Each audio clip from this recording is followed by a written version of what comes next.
Buenas noches. El Partido Socialista urge una reforma frente al inmovilismo del Partido Popular o la ruptura que plantea Podemos con el Pacto Constitucional de 1978. Así lo avanzó ayer el secretario general del Partido Socialista, Pedro Sánchez, en la cumbre celebrada en Zaragoza. Declaraciones que esta misma mañana Sánchez ha vuelto a reiterar en la conferencia por un cambio seguro organizada por Heraldo de Aragón. Analizaremos con nuestros invitados esta información y también una noticia negativa para el Ayuntamiento de Zaragoza. El consistorio ha quedado excluido del plan para aplazar su deuda al Estado y perderá 5 millones anuales. Y concluiremos el programa de esta noche hablando de la próxima visita de Mariano Rajoy a Cataluña para, según palabras del presidente del Gobierno, tratar de explicar mejor que hasta ahora sus argumentos, ha dicho Rajoy. Para tratar estos temas, esta noche nos acompañan Fernando Jimeno, vicealcalde del Ayuntamiento. Buenas noches. Buenas noches. Ricardo Mur, presidente de la Conferencia de Empresarios de Zaragoza. Buenas noches. Buenas noches. Y Juan Martín, portavoz de Chunta Aragonesista en el Ayuntamiento. Buenas noches. Muy buenas noches. Bueno, comenzamos nuestro programa hablando de la cita que ayer reunió a todos los varones regionales del Partido Socialista en Zaragoza. Una cita a la que no faltó el secretario general del partido, Pedro Sánchez, y en la que se aprobó la declaración de Zaragoza en la que se impulsa una reforma de la Constitución. El Partido Popular no ha tardado en contestar a esta propuesta socialista, reprochando a Sánchez que quiera dinamitar las reglas del juego, pero sin decir cómo lo va a hacer. Esta es la opinión del Partido Popular, pero me gustaría saber cuál es la vuestra, Fernando. Muy simple. Bueno, en estos momentos, vuelvo a insistir, lo venimos hablando muchas semanas, España tiene un problema, tiene unos cuantos problemas, pero hay un problema fundamental que tiene que ver con aspectos que están recogidos en la Constitución del 78. Hay un principio que quiero dejar bien claro desde el principio. Nosotros estamos de acuerdo con la Constitución del 78, creemos que fue una muy buena Constitución y ha permitido a los españoles vivir mejor de lo que vivían antes y además un periodo de prosperidad económica como nunca se había conocido en la historia de este país. Ahora, creemos que en estos momentos, sin embargo, después de más de 30 años de Constitución, sí que es momento de plantear la posibilidad de una reforma en profundidad de la Constitución, que no es ruptura, no es proceso constituyente, lo digo para distinguir los términos porque es muy distinto. Los independentistas, tal como están planteando algunos, el planteamiento de su independentismo es una ruptura con la Constitución, es un proceso constituyente. Podemos, en lo que vamos conociendo, también está hablando, parece, vamos a ver cómo van perfilando sus posiciones, que quiere romper la Constitución porque dice que ha sido un desastre la Constitución del 78. Partiendo de ese principio, yo creo que a los españoles, también a los catalanes, hay que darles una esperanza. Y esa esperanza significa que sí que hay solución para convivir conjuntamente todos. Y esa solución implica empezar a debatir entre todos cómo adaptamos nuestra Constitución a esa realidad. Pero la Constitución no solo tiene que servir para eso, tiene que servir para adaptar otras cosas importantes a la situación actual. Es decir, después de más de 30 años, aquí solo se han producido 2 reformas de Constitución. Los demás países han producido muchas reformas de Constitución. Es la ocasión de aprovechar para hacer más reformas en la Constitución del 78 para adaptarla a los nuevos tiempos. Y eso se tiene que hacer mediante acuerdo. Por eso la propuesta que hacía hoy el secretario general Pedro Sánchez del Partido Socialista, de convóquese la ponencia constitucional y empiécese a escuchar la opinión de todos, de presidentes de comunidades, de expertos, de políticos, de todos, para entre todos a ver si somos capaces de ir fraguando una esperanza, una ilusión, porque es posible hacerlo, pero hay que empezar a hacerlo. El presidente del Gobierno, por el momento, solo ha dicho que va a ir a Barcelona. Bueno, pues vamos a ver, ya me parece que vaya bien a Barcelona, a ver qué dice en Barcelona, porque lo que no puede es estarse quieto y el Gobierno tiene mucha responsabilidad en este tema. Ricardo. Bueno, la Constitución de 1978 fue un ejercicio de concordia, ¿no? De concordia entre distintas opiniones y distintas visiones de lo que era España y que nos permitió salir de una dictadura de 40 años y nos está permitiendo vivir unos años de estabilidad política y de progreso como no había habido en los últimos 3 siglos en la historia de España, ¿no? En ese sentido, yo creo que todos estamos cómodos en la Constitución. La Constitución no es patrimonio de nadie y es patrimonio de todos, ¿no? Entonces, bueno, desde luego España ha cambiado mucho en estos 35 años, muchísimo, ¿no? Y de alguna manera yo creo que no hay que cerrarse a una modificación constitucional. Yo creo que igual que ha cambiado la sociedad, esa Constitución puede ser modificada, adaptada a los tiempos, que recoja la nueva realidad que hoy hay en España, ¿no?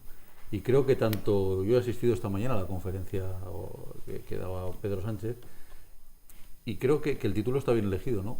El cambio seguro. Yo no sé si habrá cambio o no habrá cambio, pero yo creo que a día de hoy tanto el Partido Popular como el Partido Socialista son garantes de una estabilidad en España que España necesita y sobre ese marco podemos articular un cambio constitucional. Desde luego creo que sería muy profundamente negativo para los intereses de todos los españoles el hablar de un proceso constituyente. Aquí no hay que refundar nada, está todo ya fundado, hablado, pactado, concordado y hay que evolucionarlo pues para adaptarlo a los tiempos reales. Yo creo que cerrarse a una reforma constitucional, bueno, pues también es ir en contra un poco de los tiempos, ¿no? Y que se puede avanzar con un consenso, buscando el máximo consenso y la máxima implicación de todos en adaptar la Constitución a la nueva realidad de España. Juan. Yo cambiaría el título de la charla de esta mañana, porque más que por el cambio seguro es, yo diría, por un cambio que se va a producir seguro. Y yo creo que también es una cuestión semántica, quiero decir, entre el proceso constituyente y la reforma de la Constitución hay una diferencia de matiz. Es decir, yo no conozco a nadie, a ninguna fuerza política en este momento relevante, que esté planteando un proceso constituyente ex novo. Lo que está planteando, como no puede ser de otra manera, es sobre la experiencia adquirida y el texto constitucional del 78, que para prácticamente todo el mundo es un texto que hay que reformar, pues evidentemente ir a un nuevo pacto constitucional. Y ese pacto constitucional pues tiene que buscar muchas cosas, y entre ellas evidentemente tiene que reconocer la realidad territorial. Y yo, como estoy hasta las narices de hablar de Cataluña, a mí de lo que me gusta es hablar de Aragón. Y evidentemente ahí tiene que haber un reconocimiento de la realidad de Aragón, y tiene que haber un reconocimiento de la realidad territorial de las comunidades autónomas y de sus especificidades. Pero tiene que avanzar mucho más, porque tiene que ir a los derechos de segunda generación, que es lo que estamos reclamando a la izquierda, a la garantía de los servicios públicos, a la garantía de un mínimo del Estado social, a la garantía de unas determinadas prestaciones para el conjunto de los ciudadanos. Y sobre todo tiene que desaparecer algo que se introdujo hace bien poco tiempo, que fue una reforma constitucional, que introdujo el artículo 135, que subordinó toda la riqueza del Estado al pago de los intereses de la deuda. Que esto es lo que vino a decir esa reforma.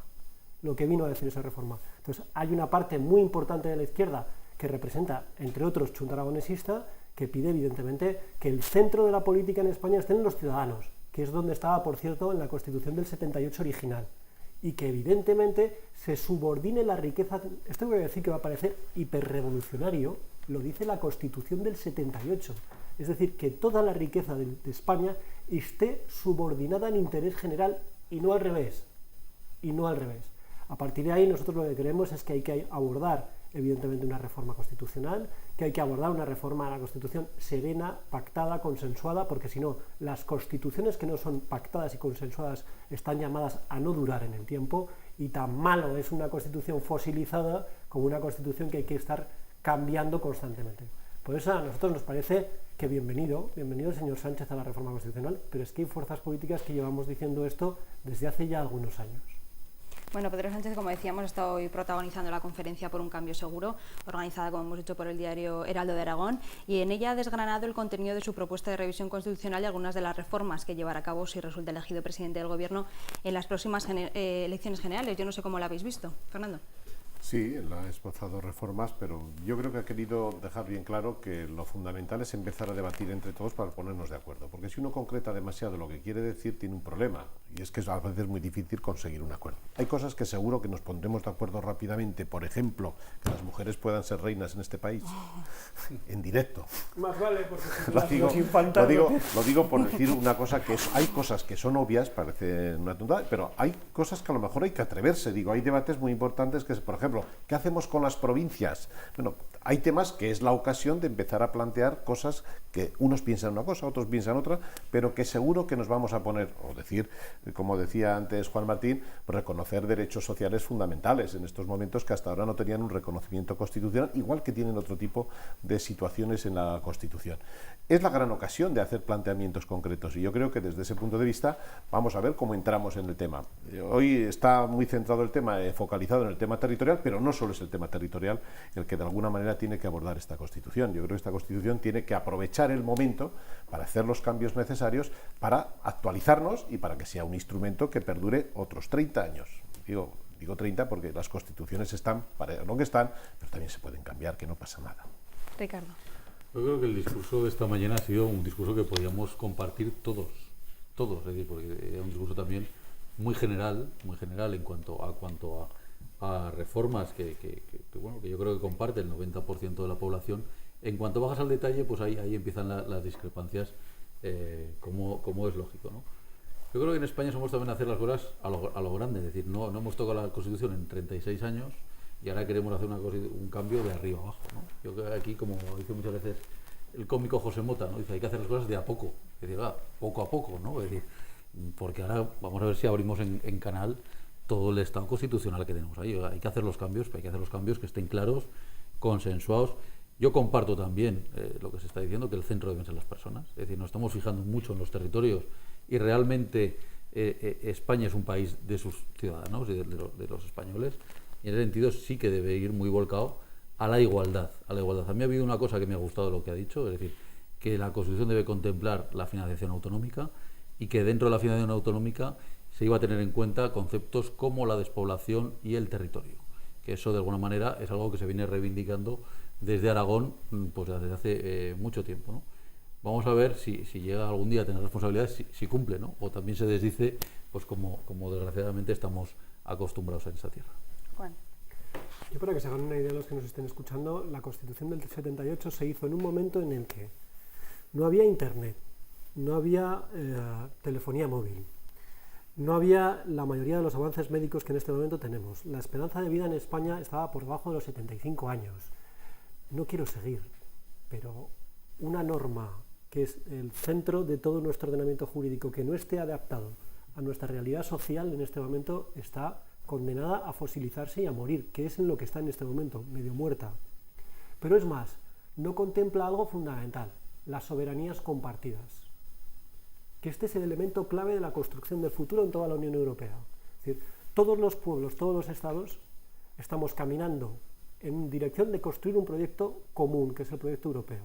Un proyecto en el que se basa en un principio tan simple como que las soberanías nacionales tienen que estar compartidas desde diferentes sujetos políticos. Esa realidad que estamos planteando, y yo creo que estamos de acuerdo prácticamente todas las fuerzas políticas, prácticamente todas en eso, tiene que trasladarse al conjunto del Estado y tiene que haber soberanías compartidas dentro del Estado. Nosotros reclamamos para Aragón una parte de esa soberanía compartida, pero es que también reclamamos para los ciudadanos que tengan mucho más poder real a la hora de modificar la estructura del gobierno y la jefatura del gobierno más allá de los 4 años de las elecciones. Es decir, nosotros vamos a plantear, evidentemente, junto con el conjunto de fuerzas de izquierda, un cambio importante. Pero también digo una cosa, y yo estoy de acuerdo en eso con Ricardo y con Fernando. Tenemos que poder generar un texto que sea el mínimo común denominador entre todas las partes, para que tengamos un proyecto de convivencia común, centrándonos en lo que nos une. Y ese es el elemento fundamental. Pero yo creo que se puede avanzar mucho. No solamente es el tema de la derogación de la ley sálica. No solamente es eso, es que tenemos en este momento situaciones absolutamente dispares desde el punto de vista territorial, tenemos derechos sociales no garantizados y sobre todo tenemos algunas declaraciones de principio constitucional que corresponden, voy a quedarme ahí, a la época del 78 y no la de ahora. Bueno, vamos a centrarnos ahora en el estado de las cuentas municipales. El Ayuntamiento no podrá acogerse al procedimiento habilitado por el Ministerio de Hacienda para aplazar de 10 a 20 años el exceso de ingresos de 2008-2009 que le hubiera permitido disponer de 5 millones de euros más al año. El motivo, que está por debajo del nivel del endeudamiento legal. ¿Cuál es el problema, Fernando Jimeno, ya que estás hoy con nosotros? Este tema que es difícil de explicar, voy a intentarlo hacerlo de una manera sencilla, pero para dejar bien claro algo, nunca nos hubiéramos acogido a esa propuesta del Estado. Ahora se me va a entender muy rápidamente. Es que no tiene ni pies ni cabeza. Vamos a ver. No saben, yo creo que los que nos oyen es difícil que sepan, pues no lo sabemos casi ni los que nos dedicamos a esto, que el Ayuntamiento cobra participación de ingresos del Estado cada año. Y cuando pasan 1 año, 2 años, 3 años, nos dicen, bueno, eso que hicimos de la participación de ingresos del Estado no es exactamente así. Usted tenía que haber cobrado tanto, no tanto. Este año, el señor Montoro ha dicho, este año nos tenéis que devolver dinero del que os dimos. Primera cuestión. Y entonces se ha encontrado de golpe y porrazo con un problema, que todo el mundo ha empezado a protestar diciendo, bueno, estamos en año electoral y ahora dicen que tenemos que devolver dinero porque el año me parece que era el 12 o el 13, nos dieron más dinero de lo que nos tenían que dar. Porque el PIB en aquel momento bajó, hubo una bajada del PIB espectacular y como consecuencia no es la primera que ha pasado ya en años anteriores. Y entonces ahora el señor Montoro, para poner contentos a algunos, les dice, yo os dejo, en vez de que me devolváis esto en 10 años, que es lo que dice la norma actual, me lo devolváis en 20. Entonces dice uno, bueno, ¿pero qué dice? Con el ahorro que produces, de esa deuda que ahora tengo, me dice, y además este ahorro que te produzco lo que tienes que hacer es amortizar la deuda de los bancos aunque no tengas obligación de pagarla. Bueno, yo creo que no se va a coger nadie. Como consecuencia de lo cual, bueno, que es una falacia, no es verdad. Es decir, el ayuntamiento, si ese dinero se pudiera destinar a los gastos que decidiera el ayuntamiento, y yo soy muy prudente en estas cosas, aunque solo sea para aflorar la deuda comercial que nos falta por aflorar y cosas por el estilo, diría sí. Pero si lo que hay que hacer es decirle ahora algo que no debo, bueno, que le debo a un banco, pero que no tengo obligación de pagar hasta cuando sea, me dice, pues ahora usted anticipa el pago de las deudas de los bancos. Pues la verdad es que no sirve para nada. No va a tener ningún éxito esa propuesta del señor Montoro. El Partido Popular, por otro lado, ya ha criticado esta situación como fruto de la mala gestión económica de Belloque en el Ayuntamiento. Han dicho. ¿Cómo lo veis vosotros, Ricardo? Pues la cuestión de la participación en los ingresos del Estado es un tema tasado, ¿no? Es un tema que al final, en ese periodo de esos 10 años que dice Fernando, las cantidades tienden a equilibrarse porque hay años donde toca devolver por parte del Ayuntamiento y hay años donde el Estado pues tiene que aportar algo más sobre ese pago de alguna manera a cuenta que se hizo en un momento determinado. Yo creo que el problema de fondo es otro, ¿no? Es decir, y que es un tema que sigue sin resolverse, que es cómo se va a financiar los ayuntamientos, cuál es el modelo de financiación local y cómo van a participar los ayuntamientos en esas transferencias del Estado cuando todavía están asumiendo competencias que no van acordes con la financiación. Si vinculamos el crecimiento de los ingresos municipales únicamente a impuestos tipo el IBI, que van muy ligados a incrementos de valor sobre los bienes inmuebles o a los impuestos provenientes de la actividad inmobiliaria, creo que vamos a tener serios problemas para financiar nuestros ayuntamientos. Entonces, yo creo que lo que hay que hacer es, de una vez por todas, sentarnos y buscar un marco de financiación local que garantice una estabilidad en la prestación de servicios y una aclaración en las competencias que tiene que prestar el ayuntamiento con cargo a sus presupuestos, ¿no? Porque este tema va a pasar todos los años y al final dices, en unos años con un bache económico pues va a ser muy difícil compensar. Entonces el año que viene habrá que volver a devolver y el año que viene va a volver y se va a generar ahí una deuda que al final se va a hacer una pelota muy difícil de devolver por parte de los ayuntamientos. Juan. Pues es verdad que es difícil de entender. Yo acabo de escucharle a Fernando y yo que estoy todo el día con esto no le he entendido nada, ¿no? Pero no porque no te has explicado lo mejor posible, sino por mis entendederas probablemente. Yo es que creo que no le interesa para nada a ningún gobierno del Estado, pero de ningún color político, que haya una financiación clara de los ayuntamientos. Entre otras cosas porque pierde la capacidad de control. El Ayuntamiento de Zaragoza, Fernando, que de esto sabe muchísimo más que yo, en este momento tenemos un tercio de nuestra financiación es vía ingresos del Estado, más o menos, otro tercio de nuestra financiación es vía impuestos y tasas, y el resto con un paquete general que tiene que ver fundamentalmente con el endeudamiento, ¿no? Y con la capacidad que tenemos de endeudarnos, ¿no? Más o menos, muy grosso modo lo que acabo de decir.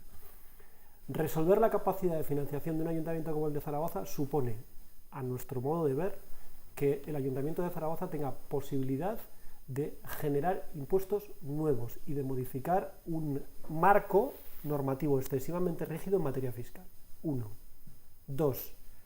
Que tengamos, aparte de la prestación global, la participación en ingresos del Estado, que en este momento está en torno a los 210, 215 millones de euros total, que tengamos la posibilidad de concertar directamente con el Gobierno de España asuntos que en este momento no tenemos posibilidad. Quiero decir, ahora estamos recibiendo una cantidad fija, más o menos fija, en función de subvención al transporte.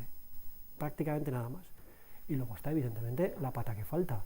Si de verdad nos queremos el Estado autonómico, el Gobierno de Aragón y la comunidad autónoma tienen que participar en los ingresos de contribuir a los ingresos del Ayuntamiento de Zaragoza. En este momento, el Gobierno de Aragón, por todos los conceptos, y que me corrija Fernando, por todos los conceptos, está aportando al Ayuntamiento de Zaragoza no más allá de 40 millones de euros. Yo con eso creo que está todo dicho. Excluido el tranvía que no paga. Desde hace algún tiempo. A partir de ahí, claro que hay un problema de fondo y hay un problema estructural. Si el Ayuntamiento de Zaragoza no tiene unos tipos fiscales rígidos que no puede modificar, si no puede intervenir en modificar la aportación del Estado, lo cual es bastante lógico, si no puede endeudarse por la situación que tiene, la capacidad que tiene de movimiento económico es bajísima. Por lo tanto, el señor Jimeno que tenemos aquí delante, Fernando, cuando empezó esta legislatura no tenía tantas canas. No tenía tantas ganas, porque esto es bastante difícil. Fernando. Bueno, vamos a ver. Yo lo que quiero, aparte del tema ese, que es un tema evidentemente poco didáctico para poder explicarlo, quiero decir varias cosas que son importantes. Y entrando a lo que ha dicho luego Juan Martín, que es muy importante. Primero, este ayuntamiento está bajando el endeudamiento todos los años. Todos. La deuda del ayuntamiento está bajando. Este año bajará 42 millones. Teníamos previsto bajarla más, pero al final vamos a bajar 42 millones y nosotros ya no nos financiamos con préstamos. No, ya no. Hace más de 4 años que no hay préstamos, mejor dicho, solo préstamos de tesorería para problemas de caja, pero no préstamos de que voy al mercado financiero, a los bancos a que me presten para financiar el presupuesto, no, ni vendemos suelo para tener más ingresos, no, todo eso se ha terminado ya. Ahora solo nos financiamos con las transferencias y con los impuestos, participación en ingresos del Estado, poco en la comunidad autónoma. Esa es la realidad, pero quiero dejar bien claro el mensaje, estamos disminuyendo la deuda y lo digo porque esto solo ocurre en los ayuntamientos. No ocurre ni en las comunidades autónomas, tampoco la de Aragón, ni en el Estado, que es noticia que ya estamos por encima del billón, pero es que la comunidad autónoma sigue subiendo y van a seguir subiendo los próximos años. Nosotros en 2 años vamos a estar por debajo ya de los objetivos, de los límites que nos ponía la Unión Europea a los ayuntamientos en cuanto a endeudamiento. Digo a los ayuntamientos, estaremos por debajo, es decir, estaremos perfectos. Yo diría una cosa, los ayuntamientos son los que ahora ayudan al Estado y a las comunidades autónomas a resolver su problema de endeudamiento y de déficit. Dicho eso, no es como dices, Juan, yo ya sé cómo estás tú todo el día metido, lo que nos da la comunidad autónoma al Ayuntamiento de Zaragoza de sus transferencias, y a veces mediante convenio transferencias, no llega en estos momentos, no llega a 23 millones de euros, incluido el tranvía. Incluido el tranvía. Lo digo en una comunidad que destina a las comarcas por encima de los 60 millones. Que no tengo nada en contra, de que las financie y de que les ponga. La ciudad de Zaragoza es más de la mitad de todo Aragón, más de la mitad de todo Aragón. Como consecuencia de lo cual, que hay un problema, sin ninguna duda. Lo que no puede ser, que el ayuntamiento tiene vocación de prestar todos los servicios que presta y más, pero lo que sí que tenemos un principio que es fundamental. Cada competencia la tiene que tener una administración y cada competencia la tiene que financiar una administración. El ayuntamiento, si financia sus competencias propias, si gestionamos las de otros, lo que tienen que poner es el dinero para gestionar las de otros. Y eso es lo que falta. Porque con 21 millones menos 15 del tranvía salen 6. Y sinceramente somos el ayuntamiento de la capital de España, importante, que tiene menos financiación de las comunidades autónomas correspondientes. Bueno, dejamos la financiación del Ayuntamiento de Zaragoza, que nos estamos quedando sin tiempo, para terminar nuestro programa de hoy con las declaraciones de Mariano Rajoy. El presidente del Gobierno ha dicho que irá a Cataluña para tratar de explicar mejor sus argumentos. ¿Creéis que esta es una manera de rectificar o de admitir que hay algún tipo de error en su estrategia, Ricardo? Bueno, yo creo que la cuestión de Cataluña hay que buscar una salida dialogada. Hay que buscar una salida dialogada y hay que dar una salida política dentro de lo que el marco constitucional y dentro de todo lo que defiende el presidente del Gobierno. El presidente del Gobierno también se le está criticando mucho, ¿no?, desde determinados sectores por la gestión de este tema, también internamente, ¿no? Es decir, de que quizás debía haber sido más beligerante, y en ese sentido yo creo que hace bien en ir y que hace bien, bueno, el ver qué enfoque se le puede dar, ¿no? Yo creo y deseo que se debe dar una solución dialogada y con el máximo consenso posible, con una Cataluña dentro de España y dentro del marco constitucional. Pues hombre, si antes estábamos hablando de que lo importante era el diálogo, evidentemente quiere una solución dialogada. Ahora, el problema, voy a ser lo más pegado al suelo posible. ¿Esto quién lo paga? Quiero decir, porque no puede ser que sea una solución dialogada a costa nuestra. Que esto es lo que suele pasar. Esto es lo que suele pasar. Entonces, a mí me parecen muy bien las aspiraciones de los catalanes, algunas me parecen mejor que otras, pero claro, esta fiesta, ¿quién la paga? Porque nosotros, que tenemos la población que tenemos y el territorio que tenemos, somos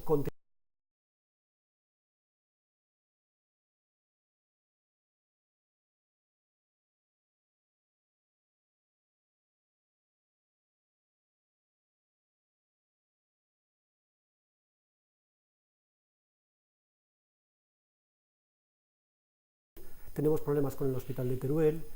Quiero decir que está muy bien dialogar y está muy bien atender las peticiones catalanas, pero a mí me preocupa más que venga Mariano Rajoy aquí a hablar de las peticiones aragonesas. Dicho esto, yo creo que tenemos el peor presidente de gobierno que hemos tenido en mucho tiempo. en mucho tiempo, y lo digo con toda la responsabilidad y la seriedad que puedo, porque que tengamos un irresponsable como presidente de la Generalitat, pues lo hemos estado viendo, pero que tengamos un irresponsable como presidente del Gobierno del Estado, que han permitido entre los dos que las cosas lleguen a este punto, me parece que dice a las claras el nivel de autismo político que padecen los dos presidentes. E insisto, me parece que después de que todo lo que ha ocurrido, que lo único que se le ocurre al presidente del Gobierno de España es decir que a lo mejor no ha explicado bien las cosas y que tiene que ir a Barcelona a contarlas bien, oiga, es que no lo ha entendido nadie porque no ha dicho nada. Fernando. Bueno, el señor Rajoy de vez en cuando habla nos sorprende. Claro, decir que va a ir a Zaragoza para explicarse mejor, hoy a Zaragoza, a Barcelona, a explicarse mejor, para explicarse mejor, y durante todo este tiempo ha explicado algo. Yo creo que va para otra cosa. Vamos a ver, yo no me imagino al señor Rajoy, no sé si se verá o no se verá con el presidente de la Generalitat, pero yo no lo veo para sentarse, para intentar hablar, para ver si se ponen de acuerdo. No me lo imagino. Yo creo que va porque se le ha montado una sublevación de 1000 pares de narices en el Partido Popular. Yo creo que lo que se le ha montado, por distintas razones, pero una muy sencillita, porque había reuniones clandestinas que no conocía nadie. Es que había un representante del presidente del gobierno negociando con los independentistas, también con el PSC, para ver si encontraban una solución. Y en los tiempos que corren, o le han tomado el pelo, que tiene toda la pinta, tiene toda la pinta, que no sé para qué se atrevió ni siquiera a hacer esa reunión. Es que le han tomado el pelo. Porque uno podía estar pensando, bueno, a ver qué resultado produjo aquello. Ninguno, se nos han hecho más independentistas. Es decir, yo creo que va a hablar con los de su partido, De paso dará la sensación de que habla para todos, porque alguna vez tiene que hablar y tiene que decir algo. Pero tiene un lío montado en su partido, que ya puede ir por allí, pero va a tener que ir a todos los sitios. Al de Extremadura ya estuve el otro día y vaya lío que hay. Pero va a tener que ir por todos los sitios a explicar, porque tiene a su gente muy nerviosa y a los ciudadanos esperando que de una vez ojalá se ponga a hablar y a proponer soluciones entre todos. Yo eso comparto con lo que dice Juan Martín. Bueno, pues veremos qué pasa con ese viaje a Cataluña de Mariano Rajoy. Seguro que hablaremos de él en esta mesa de redacción. Nosotros lo vamos a dejar aquí. Muchas gracias a los tres. Les dejamos con el programa Play Zaragoza y nos vemos mañana. Adiós.